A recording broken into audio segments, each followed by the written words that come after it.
التمش کے 8 بیٹے تھے، ایک بیٹا اس کی زندگی میں ہی انتقال۔ السلام علیکم پیارے سامعین کرام، امید ہے آپ بالکل خیریت سے ہوں گے۔ ہم سب بھی آپ سب کی دعاؤں سے بالکل خیریت سے ہیں۔ پیارے سامعین کرام، تاریخ کے جھروکوں میں آج جو میں واقعہ آپ کے لیے لے کے حاضر خدمت ہوئی ہوں وہ ہے ملکہ رضیہ سلطانہ۔ واقعہ شیئر کرنے سے پہلے ہمیشہ کی طرح آپ سے گزارش ہے آپ میرے چینل کو سبسکرائب کر لیں اور بیل آئیکن کو پریس کر لیں اور لائک کا بٹن بھی دبا دیں تاکہ میری ہر نئی آنے والی ویڈیو کا نوٹیفیکیشن سب سے پہلے آپ کو مل سکے۔ آئیے واقعہ آپ کے ساتھ شیئر کرتی ہوں۔ اعوذ باللہ من الشیطان الرجیم، بسم اللہ الرحمن الرحیم۔ ملکہ رضیہ سلطانہ۔ رضیہ سلطانہ خاندان غلامہ کے تیسرے فرمانروا سلطان شمس الدین التمش کی بیٹی اور اسی خاندان کے پہلے سلطان قطب الدین ایبک کی نواسی تھیں۔ رضیہ سلطانہ بچپن سے ہی بڑی ذہین و فطین تھی۔ التمش جو علم دوست حکمران کے طور پر پہچانا جاتا تھا، اس نے اپنی بیٹی کی تعلیم و تربیت پر خصوصی توجہ دی۔ رضیہ نے ابتدا میں قرآن پاک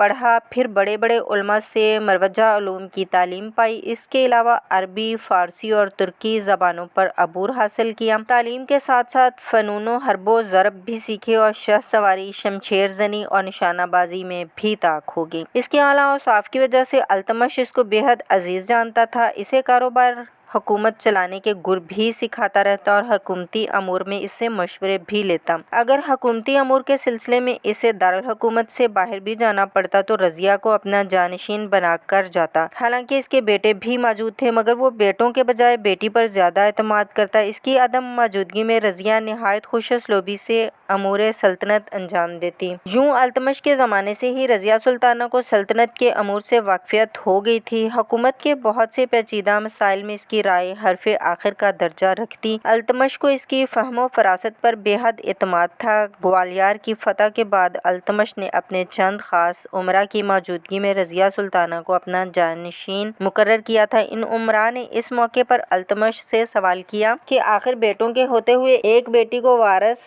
تاج و تخت قرار دینے میں کیا حکمت ہے؟ التمش نے جواب دیا کہ میں بیٹوں کی عادات و اطوار اور چال چلن سے اچھی طرح واقف ہوں۔ اس وقت جبکہ وہ ہر لحاظ سے میرے دستے نگر ہیں، بری طرح سے خواری اور عیش و عشرت میں مشغول ہیں، اسی وجہ سے میں انہیں حکمرانی کے قابل نہیں سمجھتا۔ رضیہ سلطانہ کو میں اپنے بیٹوں پر اس لیے ترجیح دیتا ہوں اگرچہ بظاہر وہ ایک عورت ہے لیکن عقل و پختگی کے لحاظ سے حقیقتاً مرد ہے۔ رضیہ سلطانہ بلا شبہ بہادر اور جرأتی خاتون تھی۔ وہ مردانہ لباس میں تمام ہتھیار لگا کر گھوڑے پر سوار ہو کر باہر نکلتی تھی۔ ہندوستان کے بادشاہوں کا دستور تھا کہ جب وہ شکار کو جاتے تھے تو اپنے ساتھ حرم کی خواتین کو بھی لے جاتے۔ ایک مرتبہ التمش شیر کے شکار کو گیا، خواتین پیچھے تھیں کہ ایک شیر جنگل سے نکل کر بادشاہ پر جھپٹا۔ عین اس وقت رضیہ برق رفتاری سے وہاں پہنچی اور تلوار کا ایسا بھرپور وار کیا کہ شیر وہیں پر ڈھیر ہو گیا۔ اگر وہ نہ پہنچتی تو بادشاہ بری طرح زخمی ہو گیا ہوتا۔ اس واقعے کے بعد التمش کی نظر میں رضیہ کی وقت بڑھ گئی۔ التمش کے 8 بیٹے تھے، ایک بیٹا اس کی زندگی میں ہی انتقال کر گیا، باقی 7 پر قابلیت اور حسن سیرت کے اعتبار سے وہ رضیہ کو ہی ترجیح دیتا۔ ایک روایت ہے کہ اس نے وفات سے پہلے رضیہ کو اپنا جانشین مقرر کیا۔ دوسری روایت یہ ہے کہ اس نے بستر مرگ پر اپنے بیٹے رکن الدین فیروز شاہ کو تاج و تخت سونپ دیا، لیکن اس کی دلی خواہش یہی تھی کہ اس کے بعد رضیہ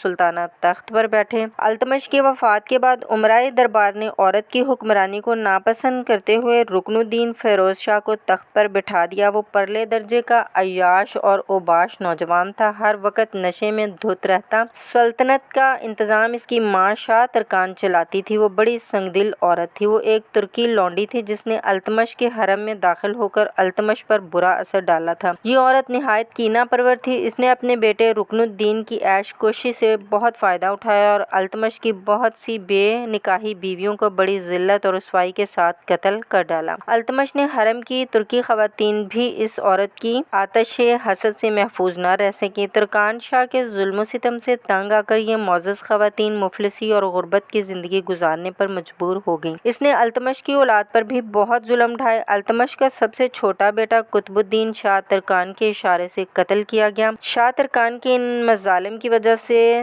دلی کا ہر چھوٹا بڑا شخص رکن الدین کو نفرت کی نگاہوں سے دیکھنے لگا۔ آخرکار سن 634 میں دلی کے عوام اور فوج کے ایک حصے کی جانب سے رکن الدین فیروز فیروز کو معزول کر کے رضیہ کے ملکہ ہونے کا اعلان کر دیا گیا۔ رضیہ سلطان کا لقب اختیار کر کے بڑی شان و شوکت سے تخت شاہی پر براجمان ہوئی۔ حکمرانی کے فرائض کو خوش اسلوبی سے انجام دینے کے لیے اس نے پردہ ترک کر دیا اور مردانہ لباس زیب تن کر کے دربار عام منعقد کیا۔ التمش کے عہد کے تمام ضابطے قوانین جو طاق نسیان ہو گئے تھے انہیں دوبارہ نافذ کیا۔ عوام الناس سے وعدہ کیا کہ ان کی فلاح و بہبود کے لیے جو کچھ بھی اس کے بس میں ہے کرے گی۔ رضیہ سلطانہ کے اوصاف حمیدہ کے باوجود وزیر سلطنت نظام الملک محمد جنیدی علاء الدین شیر خانی، ملک سیف الدین کوچی، ملک اعزاز الدین کبیر خانی نے اس کو ملکہ تسلیم کرنے سے انکار کر دیا اور اس کے خلاف بغاوت کی تیاری شروع کر دی۔ ملکہ نے نہایت حکمت عملی سے ان میں پھوٹ ڈلوا دی اور ان کو ایسا زچ کیا کہ وہ ادھر ادھر ٹھوکریں کھاتے پھرے۔ رضیہ سلطانہ کا دور حکومت نہایت عادلانہ تھا۔ وہ امیر، غریب، مسلم، غیر مسلم ہر ایک کے ساتھ انصاف کرتی تھی، مظلوموں کی فریاد سنتی، ظالموں کو سزا دیتی۔ شاہی ملازمین میں سے کسی کی مجال نہیں تھی کہ وہ رشوت لے۔ وہ ہاتھی پر بھی سوار ہوتی لیکن گھوڑے پر سواری سے بہت پسند تھی۔ جنگ کے وقت فوج کو خود مرتب کرتی اور اپنے سپاہیوں کو دوش بدوش دادِ شجاعت دیتی۔ اس نے قاضی کبیر الدین، قاضی نصیر الدین، قاضی سعی الدین اور قاضی جلال الدین پر مشتمل ایک مجلس قضا قائم کی جس کے مشورے سے جملہ احکام صادر کیے جاتے تھے۔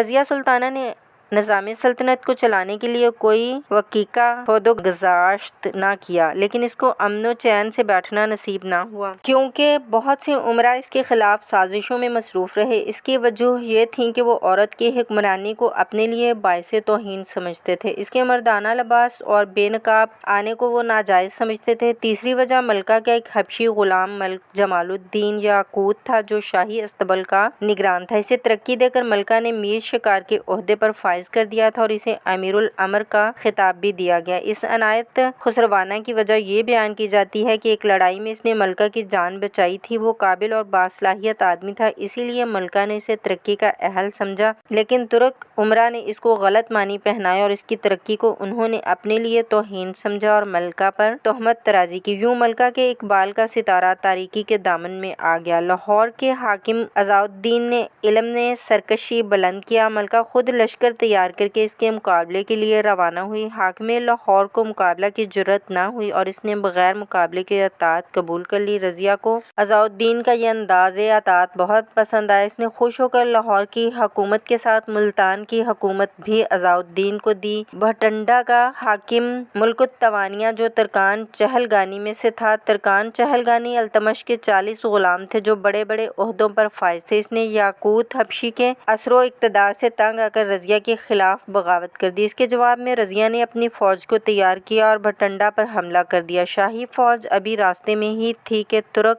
امراء نے اس پر چھاپا مارا اور اس معرکے میں ترکوں کو فتح ہوئی۔ یاقوت حبشی کو موت کے گھاٹ اتار دیا گیا اور رضیہ سلطانہ کو قید کر کے بھٹنڈا کے قلعے میں بند کر دیا۔ ملکہ کی نظر بندی کے بعد ان باغی امراء نے ملکہ کے بھائی اور سلطان التمش کے بیٹے معزز الدین بہرام شاہ کو تخت نشین کر دیا۔ اس دوران بھٹنڈا کے حاکم ملک التونیہ نے رضیہ سلطانہ سے شادی کر لی۔ رضیہ اور التونیہ نے آپس کے اصلاح مشورے کے بعد کھکھروں، جاٹوں، آس پاس کے دیگر زمین داروں سے لڑاکا قبیلوں کو اپنے ساتھ ملا کر ایک زبردست لشکر تیار کیا اور دلی پر حملہ کر دیا۔ معزز الدین بہرام شاہ نے بھی اپنی فوج عزاء الدین بلبن کی ماتحتی میں روانہ کی۔ عزاء الدین بلبن التمش کا داماد تھا جو بعد میں الغ خان کے لقب سے مشہور ہوا۔ راستے میں ہی دونوں کا آمنا سامنا ہو گیا۔ ایک زبردست جنگ ہوئی۔ اس کے نتیجے میں رضیہ سلطانہ کو شکست ہوئی۔ وہ میدان جنگ سے بھاگ کر بھٹنڈا میں پناہ گزین ہوئی۔ رضیہ اس شکست کے بعد آزردہ خاطر نہ ہوئی۔ اس کی بے چین اور اقتدار پسند طبیعت نے اسے آرام سے نہ بیٹھنے دیا اور اپنے منتشر لشکر کو ازسر نو مرتب کر کے ایک بار پھر دلی پر حملہ آور ہوئی۔ اس بار بھی بہرام شاہ نے عزاء الدین کو رضیہ کے مقابلے پر روانہ کیا۔ کیتھل کے گرد و پیش کے علاقے میں دونوں لشکروں میں معرکہ آرائی ہوئی۔ اس بار بھی رضیہ کو شکست ہوئی اور عزاء الدین کامیاب رہا۔ رضیہ اور التونیہ دونوں میدان جنگ سے بھاگ نکلے لیکن چند زمینداروں نے انہیں گرفتار کر لیا۔ رضیہ